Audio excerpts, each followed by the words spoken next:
Good day to you, sir, and to anyone who's watching this video. Today, together with my group, we're about to discuss the topic for week 2 and 3, which is the legal basis of OSH in our country, Philippines.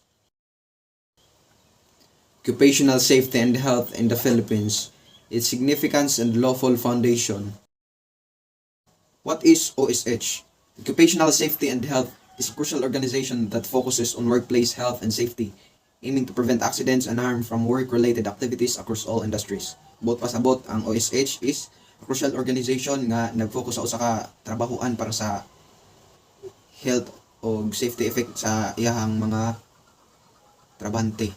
O it aims para ma-prevent ang accidents ug unsa pa ng mga butang na magbutang sa peligro sa mga trabahante sa usak trabahoan. Three main components of OSH. Occupational safety, which focuses on preventing accidents and unsafe conditions. Kani nga component nagbuot pasabot, mas nag-focus siya sa pag-prevent sa accidents o mga unsafe conditions sa usa ka trabahoan. Occupational health, which addresses work-related illness and health programs. Mas nag-focus siya kani nga component is mas nag-focus sa mga kanang about sa health nga makuan sa mga trabahante. And last is the industrial hygiene, which identifies and controls workplace.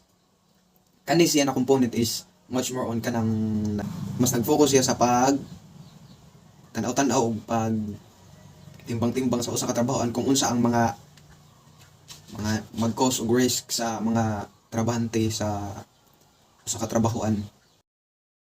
And now let's proceed to our main topic. Week 2, legal basis of OSH in the Philippines. Philippine laws on OSH. Republic Act number 11058 series of 2018. An act of strengthening the occupational safety and health standards and providing penalties for violations thereof.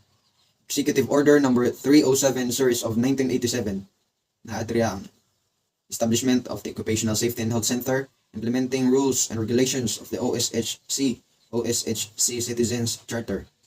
Labor Code of the Philippines renumbered Dole edition na adriya ang Occupational Safety and Health Standards 2020 edition, and musa is CSC DOH Dole Joint Memo Circular number 1 series of 2020 OSH Standards for the Public Sector. Republic Act number 11058 series of 2018. The act provides for the state policy to ensure a safe and healthful workplace for all working people by affording them full protections against all hazards in the work environment. It also aims to ensure the rights of workers against occupational hazards resulting to injury, sickness, or death. Buot pasabot, kanina law is nag-ensure para sa health o safety sa usa ka workplace para sa tanang mga trabahante. Pinaagi sa pag-provide nila og full protections against all hazards sa usa ka trabahoan. Di lang kana, it also aims to ensure the rights of workers. Buot pasabot, nag-ensure ni para sa right sa usa ka trabahante against occupational hazards na mag-result sa injury, sickness, or even mas worse, ang kamatayon, death. Executive Order No. 307, Series of 1987. The OSHC is envisioned as the national authority for research and training on matters pertaining to safety and health at work. It provides the expertise and intervention mechanism to improve the workplace condition in the Philippines.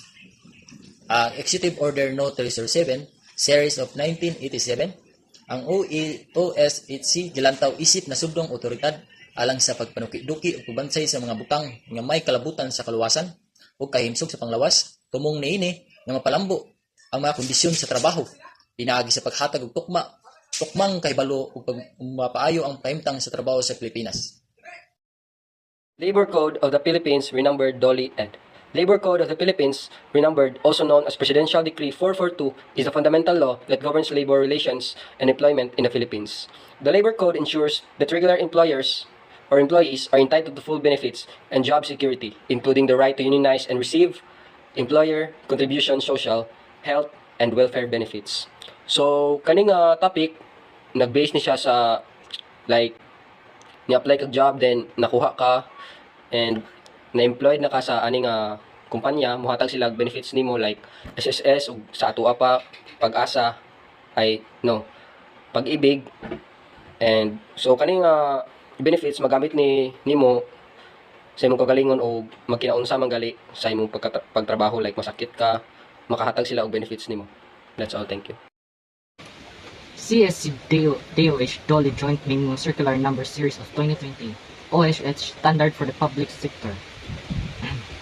These guidelines on occupational safety and health standards for public sector is aimed at protecting all government employees from the dangers of injury, sickness, or death in the workplace through the adaptation of safe and health working conditions to ensure the prevention of human lives and resources and prevention of loss, damage of properties.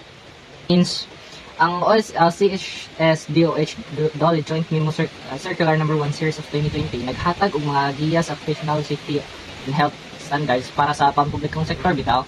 Ang tumong niini mao ang pagpanalipod sa tanang empleyado sa gobyerno gikan sa peligro sa kadaot, sakit o kamatayon sa trabaho. Pinaagi sa pagpatuman sa mga lagda para sa luwas ug himsog nga mga kahimtang bitaw sa workplace or sa barko na gusto niini nga ma-preserba ang kinabuhi sa kahimtang sa trabaho, malikay ng pagkadaot ba or kanang mga sa mga mga kabutangan bitaw sa barko bitaw nga aware ang mga tawo sa paggamit ba. So here are some other regulations of OSH. For example, kaning 2023 latest na siya, kanang Labor Advisory Number 22 Series of 2023, Supplemental Guidelines on the Implementation of Prevention and Control of HIV and AIDS in the Workplace. Number 2, Labor Advisory Number 21 Series of 2023, Supplemental Guidelines on the Implementation of Safety and Health Measures for the Prevention and Control of Tuberculosis in the Workplace. Number 3, Labor Advisory Number 20 Series of 2023, Guidelines on the Implementation of the Workplace Policy and Program Cancer Prevention and Control in the Private Sector. So, guys, kung ato po gani siyang tagsa-tagsaon, daghan kani siya. And mas mutaas man gud ang video kung ato pa ni siyang tagsa-tagsaon. So, i-flash na lang namo kung unsa siya ang nakapaloob ng mga examples bitaw sa OSH nga laws bitaw. So, maghatag po mi og link, i-provide na mo sa end sa video para reference ninyo kung curious mo kung unsa na sila and makagather mo some research para na nila.